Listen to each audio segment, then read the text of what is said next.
Fala pessoal, bem-vindo a mais um vídeo aqui do Caindo na Terra. O meu nome é Tom Loureiro e hoje vamos continuar com os episódios de The Last of Us, fazendo uma review aqui do terceiro episódio da série. Bem, depois daquela catarse que foi o segundo episódio da série, esse terceiro episódio, ele traz mais uma calmaria, né? Ele trata ali um pouco o luto. Eu acho que foi um episódio um pouco mais morno, né? Deu uma quebrada muito forte, ainda mais em comparação com o episódio anterior, que foi só porradaria, ação, essas coisas. E esse episódio, ele veio muito como essa quebra, né? Só que, ao meu ver, foi uma quebra muito abrupta. Esse episódio ele tem muito uma cara de filler, né? Não acontece muita coisa, não tem muita evolução ali na história. Acontece o que a gente já esperava, né? Lembrando que aqui vai ter spoiler só do episódio, não vai ter spoiler do jogo, tá ok? E esse episódio, ele serviu mais para preparar terreno para o que tá por vir, né? Ele é um episódio mais morno, um episódio mais contido ali, que não anda muito ali com a história, mas ali também, ao mesmo tempo que não anda muito com a história, dentro do universo da trama continua com essa situação de história corrida que tem aqui na série, que eu fico sempre falando aqui, que a série parece que quer correr, né, com a história, mas é um episódio que ali tá, é um episódio mediano ali, aqueles episódios bem de meio de série, né, aqueles fillers, né, de meio de série, é um episódio ali bem mais ou menos ali, um ritmo mais lento, mais cadenciado. Não me afetou assim no gostar da série como um todo, mas eu acho que pode, né, incomodar algumas pessoas. Bem, o episódio ele começa ali com o Tommy olhando o corpo do Joel, né? Porque é uma diferença, né, que tem no jogo. No jogo, o Tommy ele tá ali, ele presencia, né, a morte do Joel. Ele presencia ali a morte do Joel. Aqui não, aqui ele vê o corpo e tal. Então tem essa questão do luto ali que é muito bem tratada aqui nesse início, né? Eu achava que esse episódio iria pegar essa questão do luto, até pegou ali o luto de cada um, né? Um episódio que retrata ali como cada um lida com essa situação do luto pelo Joe, e aqui a gente começa vendo o Tommy, né, que é mais contido, que ele chega e ele fala, né, para não só sobre ele, mas para ele dar um alô para a sobrinha dele, ali ele lembra da sobrinha do Joe ali do primeiro episódio, então isso é muito legal. Temos aqui também o relógio, né, do Joe, que é um símbolo ali do personagem, né, vamos dizer assim, é um símbolo ali do personagem, que é aquele relógio com tempo parado, né, que simboliza muita coisa, que o tempo do personagem ali parou desde que a filha dele morreu, né, e a Ellie reacendeu isso, então, só que agora tá aqui no sentido literal, né, que o tempo parou de verdade para ele, porque acabou, né, acabou a vida dele, essas coisas assim.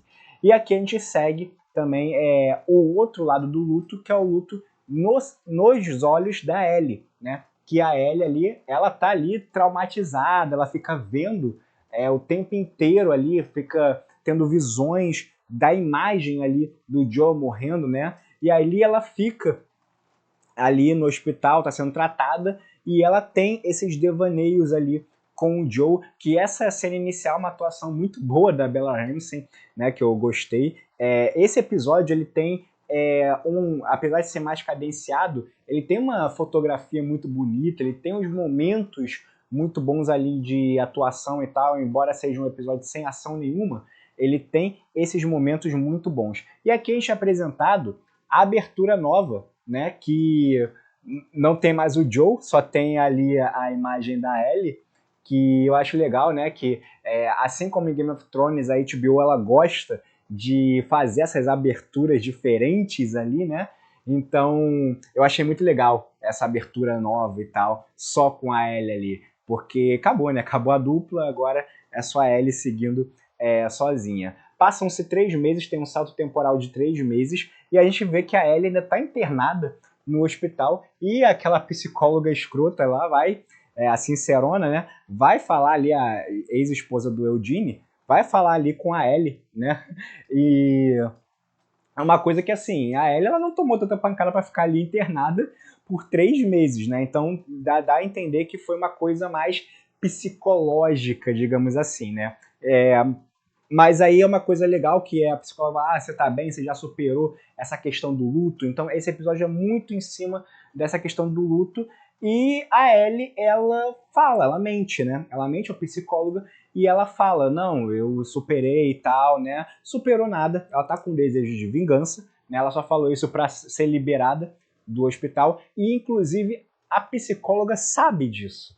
Ela sabe disso, ela lê ali na linguagem corporal da Ellie e tal, ela sabe disso, ela sabe que a Ellie tá mentindo, que ela não tá bem, na verdade, né? Bem, aí a Ellie, a gente vê que a Ellie, ela pega a arma do Joe ali, né? A arma que era do Joe, ela tem a escolha de pegar o relógio, a casa, mas ela pega a arma do Joe e ela quer vingança usando a arma do Joe. Então tem esse resquício de crueldade também, né? Que ela quer não só se vingar da Abby, mas ela quer matar a Abby utilizando a arma do Joe, a arma do homem que ela matou. Então tem essa rima visual ali da Ellie buscando vingança, e aí chega a Dina, né?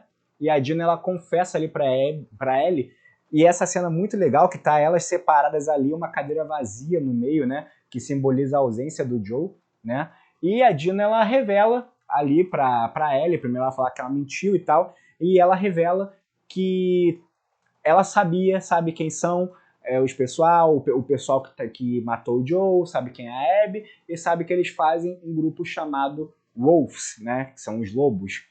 Então, a Dina ela fala isso, revela isso pra Ellie, tem essa confissão. A Ellie e a Dina vão pedir autorização ao Tommy, né, para fazer essa vingança. O Tommy, ele é mais cauteloso aqui que no jogo, né? No jogo ele parte para vingança também, aqui não, aqui ele é mais cauteloso. Aqui ele fala assim, não, temos que abrir um conselho, né? Com a cidade ali, com Jackson, que é a cidade, para ver o que eles querem. Vamos fazer uma votação democrática aqui. E é isso que acontece, né?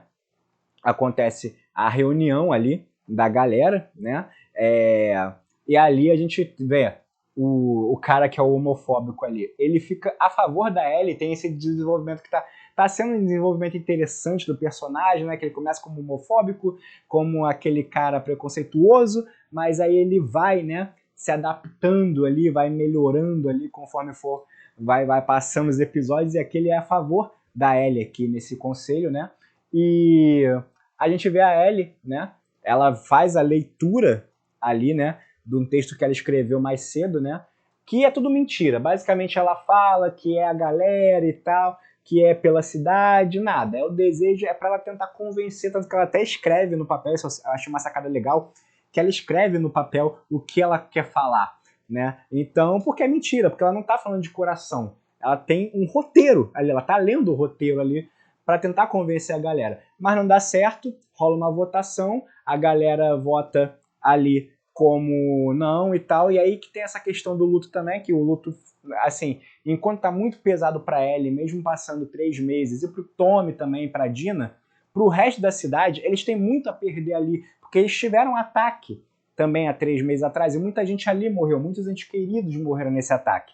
Então eles não querem perder mais coisas. Então, o luto que a cidade sente, apesar deles lembrarem do Joe com carinho, não é o mesmo luto, o mesmo tipo de luto que a Ellie está sentindo. Não é o mesmo tipo de luto que o Tommy está sentindo. Então, é isso que é legal. A cidade não está sentindo luto, porque o luto ele não funciona da mesma forma para cada pessoa. Depende muito da proximidade, da conexão que você tem com a pessoa. Então, isso é legal. E aqui a gente é apresentado a um grupo, né?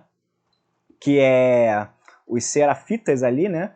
Que é uma galera careca, estranha ali, né? E a gente vai descobrindo mais, esse grupo também eles têm no jogo, a gente vai descobrindo mais ao longo do episódio e, creio eu, ao longo da série, mais sobre esse grupo, mais desenvolvimento desse grupo. Mas uma característica legal deles é que eles assobiam, né? Para se comunicar, eles têm um código Morse ali no assovio. Bem, a gente tem essa cena aqui da psicóloga com o Tommy, que é uma cena muito boa, porque a psicóloga fala assim, o Tommy fala, eu tenho medo da Ellie seguir o caminho que o Joe era, que era o Joe da primeira temporada, antes da Ellie mudar, né, a cabeça e o coração dele.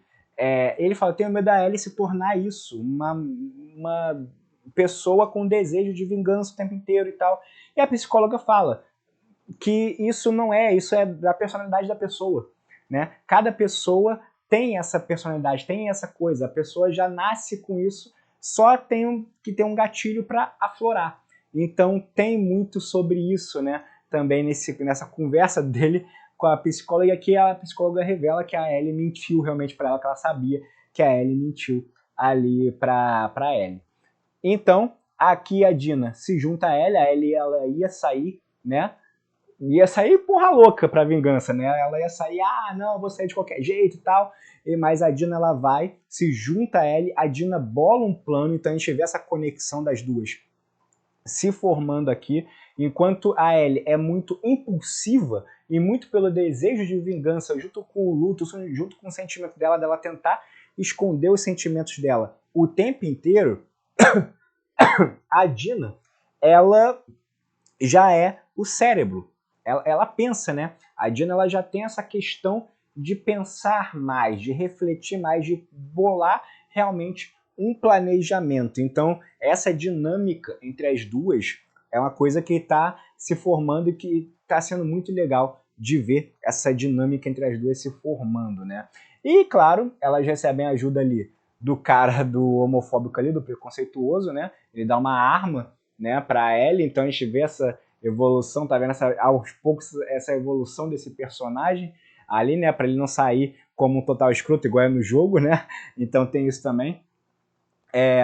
A Ellie, ela passa ali no túmulo do Joe antes de seguir para Seattle, porque a Dina fala que os Wolves eles são de Seattle e a Ellie ela vai lá e no túmulo do Joe ela promete que só ia passar no túmulo do Joe quando ela estivesse a caminho de Seattle, né? Então ela vai lá, coloca ali um grãozinho de café ali para ele e tal, no corpo dele. Então isso é uma dinâmica legal. E essa cena tem uma fotografia linda. Eu acho que é a cena mais bonita, eu acho, da série até agora, talvez, né? Porque tem uma fotografia que dá para fazer um quadro, olha isso. Parece aqueles filmes modernos de faroeste, né? Então isso eu achei muito bacana dessa cena.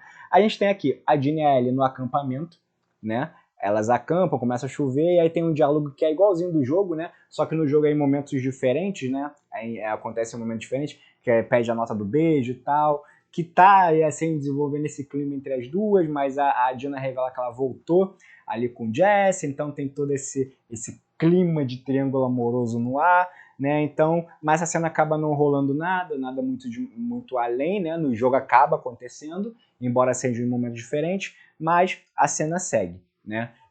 E ali elas seguem viagem e elas encontram os Serafitas, aquele grupo, né? Do começo do episódio, mortos, todo mundo morto ali, inclusive a criança, né? Que estava com eles, todo mundo morto e tal. A Dina até vomita ali, né?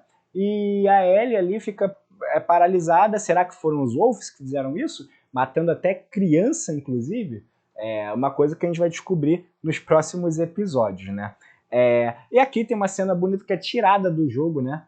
Até o ângulo e tal, que é a Ellie e a Dina chegando em Seattle, né? Que é essa cidade que está morta. E é legal que ali, onde elas chegam, quando elas chegam num lugar que é mais elevado, né? Que é tipo um viaduto quebrado, então elas conseguem ver tudo, né, uma panorâmica e tal, mas é como se fosse aquela frase do Nietzsche, né, que se você contempla o abismo te contempla de volta. Então tem toda essa rima visual nessa parte aqui, né? E aí tá tudo calmo, chegaram até de uma forma fácil, sem nenhum ataque, sem nada a Seattle. E a Dina até falou, devem ter poucos Wolves, né? A gente deve tirar essa vingança de letra, deve ter poucos Wolves. E aí a gente vê que os Wolves, né? Esse grupo, né, da Abby, tem tanque de guerra e é um puta exército, né? Então não vai ser uma tarefa fácil. Então a gente vê nesse episódio que essa calmaria, até chegar lá, vai acabar de uma forma mal, né? Então até onde está indo esse desejo de vingança da Ellie? Bem, esse foi o terceiro episódio da segunda temporada de Last of Us. Um episódio mais morno, sem muito acontecimento, mais cadenciado, mais focado ali. Também não desenvolve muitos personagens, é mais um filler ali, mas não foi um episódio tão ruim assim. Pra mim é mediano ali, nota 5, 6. E vamos seguir em frente com a série.